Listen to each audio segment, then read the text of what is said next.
الرحمن الرحیم۔ آج کے مسائل میں ایک مسئلہ ہے، صرف ایک مسئلہ بیان کروں گا۔ بہت مختصر سا مسئلہ ہے لیکن بہت اہم ہے، اور ہمیں عام طور پہ یہ طریقہ سمجھایا نہیں جاتا، بتایا نہیں جاتا۔ زندگی میں ہر بندے کو یہ مسئلہ ضرور پیش آتا ہے، لیکن چونکہ پتہ نہیں ہوتا تو ہم ایک رو میں بہہ جاتے ہیں اور غلط عمل کر لیتے ہیں۔ وہ چھوٹی سی بات ہے لیکن مسئلہ ایک ہی ہے، تفصیل سے سمجھیے گا۔ تعزیت کا مسنون طریقہ کیا ہے؟ پہلے وہ سمجھ لیں کہ ہمارے ہاں تعزیت کسے کہتے ہیں۔ کسی کا انتقال ہوا، آپ وہاں پر گئے، جی دعا کیجیے، سب دعا کر رہے ہیں، اور اس کے بعد جی اللہ کی مرضی۔ یہ ہم نے ایک طریقہ بنایا ہوا ہے تعزیت کا، حالانکہ تعزیت کا یہ کوئی ڈیوائن طریقہ نہیں ہے، جو کہ شرعاً سراسر غلط ہے۔ اور 10 بندے بیٹھے ہیں، 20 بندے بیٹھے ہیں، سارے ہاتھ اٹھائے ہیں، سب ہاتھ اٹھا کے کوئی ادھر دیکھ رہا ہے، کوئی ادھر دیکھ رہا ہے، تو یہ ایک رسم بھی بن جاتی ہے اور بدعت بھی بن جاتی ہے۔ حتی الامکان اس سے گریز کرنا چاہیے اور اس کو سمجھنا چاہیے۔ عام طور پہ جب ہم میت کے گھر جاتے ہیں اور سنت کے مطابق عمل کرتے ہیں تو میت والے ناراض ہو جاتے ہیں، کہتے ہیں یہ کیا طریقہ ہے، یہ کوئی تعزیت ہوتی ہے؟ تعزیت کے لیے آئے اور آپ ایسا کر رہے ہو۔ حالانکہ تعزیت کا مسنون طریقہ جو ہے وہ کیا ہے، اس کو ذرا سمجھیں۔ تعزیت کا مسنون طریقہ، نبی علیہ الصلوۃ والسلام جو تعزیت فرماتے تھے تو اس کے اندر بیس ہے، سب سے پہلی بیس کچھ ایسے کلمات کہے جائیں کہ جس سے سامنے والے کو تسلی ہو، کچھ ایسی بات کی جائے جس سے سامنے والے کا دل ہلکا ہو۔ اس لیے کہ جس کے اوپر غم گزرا ہوتا ہے وہ غم کی انٹینسٹی مختلف ہوتی ہے۔ کسی کی غم کی انٹینسٹی زیادہ ہوتی ہے، بطور مثال ماں باپ کا انتقال ہوا۔ کسی کی غم کی انٹینسٹی ناقابل برداشت ہوتی ہے کہ جوان اولاد کا انتقال ہوا، چھوٹے بچے کا انتقال ہوا، بے بس محسوس کرتا ہے، مرنے کا جی چاہ رہا ہوتا ہے۔ کسی کی انٹینسٹی ایسی ہوتی ہے، اور کسی کی انٹینسٹی ایسی ہوتی ہے کہ کوئی پرواہ نہیں ہوتی، بس ٹھیک ہے، ہو گیا سو ہو گیا۔ تو اس کے حساب سے تعزیت کی جاتی ہے، اس کے حساب سے تعزیت کی جاتی ہے۔ اور تعزیت کیا ہے؟ تعزیت کو آپ ذرا سمجھیے۔ تعزیت کا صحیح طریقہ یہ ہے جو حضرت تھانوی رحمۃ اللہ علیہ نے لکھا ہے، جس گھر میں غمی ہو ان کے پاس جا کر میت کے متعلقین کو تسلی دے، ٹھیک ہے؟ ان کے پاس جا کر، ہمارے ہاں آج کل ہے کہ فون کر دیا، بس ایک میسج کر دیا، انا للہ و انا الیہ راجعون کا میسج کر دیا، اس سے تعزیت نہیں ہوتی، ٹھیک ہے؟ انا للہ کا میسج کر دیا، اس سے تعزیت نہیں۔ پہلے زمانے میں یہ ہوتا تھا کہ اگر کسی کا انتقال ہوتا تو تعزیت خط لکھتے تھے، تو یہ اس صورت میں تھا کہ جب آپ جا نہیں سکتے، جب آپ کسی کے پاس جا سکتے ہیں تو جا کر تعزیت کرنی چاہیے، اور تعزیت مسنونہ یہی ہوتی ہے۔ فون پہ میسج کر دیا، یہ کوئی تعزیت نہیں ہوتی، ٹھیک؟ تعزیت یہ ہے کہ وہاں جائیں اور جا کر اس سے کچھ کلمات کہیں، اور اس سے تسلی ہوتی ہے۔ محض کسی کے آ جانے سے، بیٹھ جانے سے بھی تسلی ہو جاتی ہے، اور یہ بڑی اہم چیز ہے، اس کو ذہن میں رکھیں۔ صبر کے فضائل اور اس کا عظیم الشان اجر سنا کر ان کو صبر کی ترغیب دیں اور ان کا غم ہلکا کریں، یہ ہے تعزیت کا طریقہ۔ چنانچہ تعزیت کا کوئی یہ طریقہ نہیں ہے کہ بس یہ خاص آپ رسم ادا کریں گے تو تعزیت ہوگی، نہیں، بلکہ جا کے کچھ کلمات کہہ دیں، کچھ تسلی کر دیں تو اس سے بھی تعزیت ہو جاتی ہے۔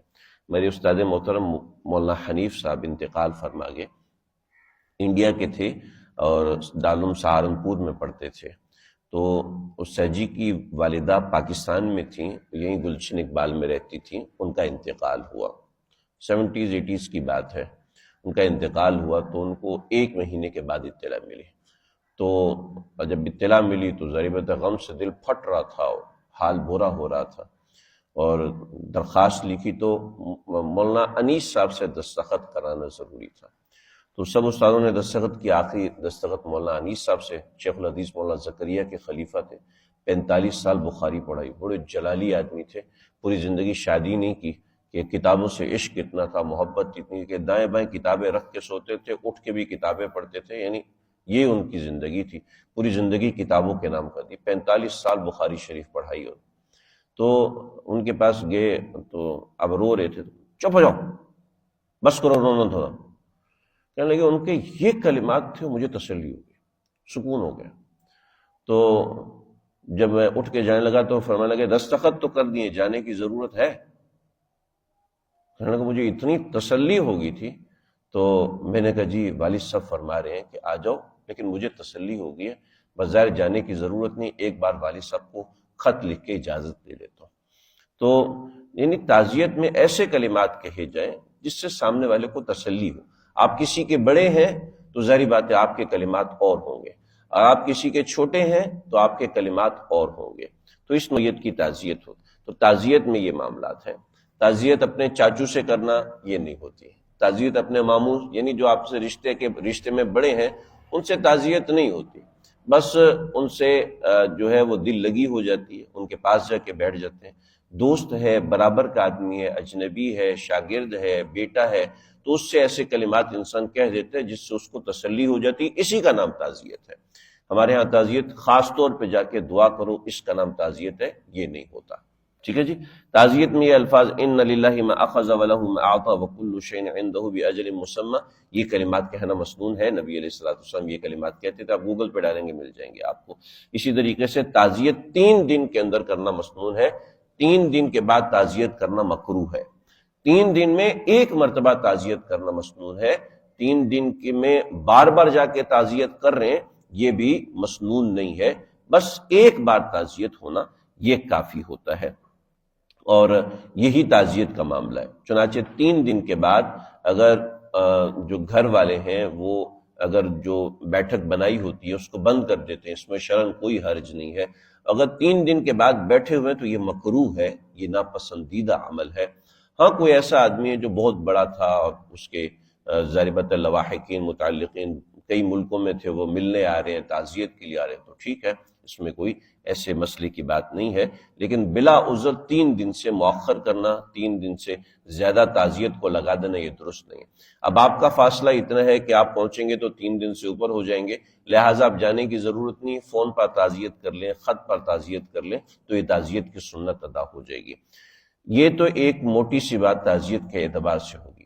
بقیہ کچھ آداب کی بات ہے، اور وہ آداب یہ ہوتے ہیں تعزیت کے کہ انسان تھوڑی دیر بیٹھے، زیادہ دیر نہ بیٹھے، وہاں بیٹھ کے لمبی لمبی گپیں لگانا نہ شروع کر دیں، بلکہ عام معمول کی بات کرے جو ہلکی پھلکی ہو۔ میری والدہ صاحبہ کا انتقال ہوا تو ہمارے ایک ساتھی وہاں پہ آئے تعزیت کے لیے، تو وہاں پہ 5-6 لوگوں کو دیکھا تو وہ ان کی زبان کھل گئی، کہنے لگے ہم لوگ نماز ہی نہیں پڑھتے، اور نماز جو نہیں پڑھتا اللہ اس کی قبر پہ اتنا سانپ مسلط کر دیتا ہے، پھر ایسے کرتا ہے، پھر ایسے کرتا ہے، پھر ایسے کرتا ہے۔ تو میرے چاچو بیٹھے ہوئے تھے، تو انہوں نے کہا بھائی چپ کر جاؤ، یہ کیا طریقہ ہے مولوی، تو کیسی باتیں کر رہا ہے؟ تو پھر مجھے کہا تم اس کو روکتے کیوں نہیں ہو؟ روکو اس کو، منع کرو، یہ کیا طریقہ ہے؟ تعزیت میں ایسی باتیں کی جاتی ہیں؟ تو سیدھی سی بات ہے، تعزیت میں ایسی باتیں نہیں کی جاتی کہ آپ ان کو قبر یاد دلا رہے ہو کہ قبر جنت کے باغوں میں سے باغ ہے یا جہنم، اتنا تو سنا دو ٹھیک ہے۔ اب حدیث کا اگلا حصہ سنانا ضروری ہے کہ جہنم کے گڑھوں میں سے گڑھا ہے، یہ حدیث کا حصہ تعزیت میں جا کے سنا رہے ہیں، سامنے والے کو جی فکر آخرت دلا رہے ہیں۔ یہاں آپ فکر آخرت دلانے کے لیے نہیں گئے، آپ یہاں تعزیت کے لیے گئے، سامنے والے کو تسلی دینے کے لیے، علم جھاڑنے کی کوئی ضرورت نہیں۔ پھر میں نے ان سے کہا کہ یہ آپ نے جو روایت پڑھی ہے کہ قبر میں اللہ سانپ مسلط کر، یہ کہاں پڑھی ہے آپ نے؟ کہا کہ پتہ نہیں کہاں پڑھی ہے۔ میں نے کہا آپ نے تو اللہ کے نبی کے اوپر جھوٹ باندھ دیا، سنت پہ عمل کرنے آئے تھے اور یہاں پہ آپ گناہ کبیرہ کر کے جا رہے ہیں۔ کہ یہ روایت کافروں کے لیے، بے نمازی کے لیے نہیں ہے۔ حضرت شیخ الحدیث رحمۃ اللہ علیہ نے جہاں لکھا ہے وضاحت کے ساتھ لکھا ہے، اہل کفر کی قبر پر سانپ مسلط کر دیا جاتا ہے۔ تو یہ اس نوعیت کی چیزیں ہوتی ہیں، اور جہاں ترہیب کے لیے روایتیں وہ انتہائی ضعیف کے درجے میں ہیں۔ کسی کو اس طرح سنانا، خاص طور پہ تعزیت کے اوپر قبر کے قصے سنانا شروع، تعزیت کے اوپر لوگ بیٹھ جاتے ہیں اور بیٹھ کے وہ قصے سناتے ہیں اپنی دنیا جہان کے، وہاں بیٹھ کے غیبتیں ہو رہی ہوتی ہیں، یہ نہیں ہونا چاہیے۔ تھوڑی دیر بیٹھیں، 5 منٹ بیٹھیں، 10 منٹ بیٹھیں، 15 منٹ بیٹھیں، یہ اتنی تعزیت کافی ہوتی ہے۔ تو ایسے کلمات ہیں۔